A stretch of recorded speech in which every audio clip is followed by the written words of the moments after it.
Toshkentda ijaraga olingan Monzada shumaxirlik qilgan 17 yoshli yigit ushlandi.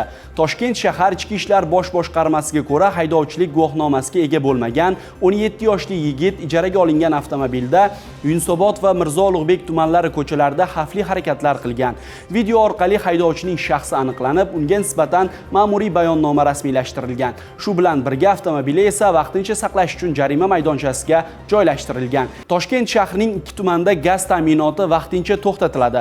Yakkasaroy tumanidagi To'qimachi mahalla fuqarolar yig'ini, Safdosh va Shota Rustaveli ko'chalarida gaz ta'minoti soat 10:00 dan 17:00 gacha o'chiriladi. Bu 600 ta aholi xonadoni hamda 8 ta ulgurji iste'molchiga ta'sir qiladi. Mirzo Ulug'bek tumanidagi Oliy himmat mahalla fuqarolar yig'inida ham gaz ta'minoti 10:00 dan 17:00 oralig'ida o'chiriladi. Toshkentda qizlarni jinsiy ekspluatatsiya qilgan spa salon faoliyatiga chek qo'yildi.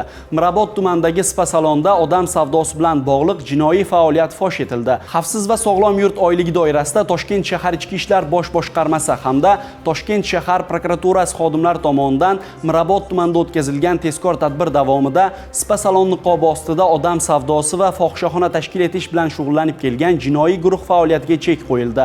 Mazkur holat yuzasidan gumonlanuvchilarga nisbatan O'zbekiston Respublikasi Jinoyat kodeksining 135-moddasi 2-qismi bilan jinoyat ishi qo'zg'atilib, hozirda tergov harakatlari olib borilmoqda.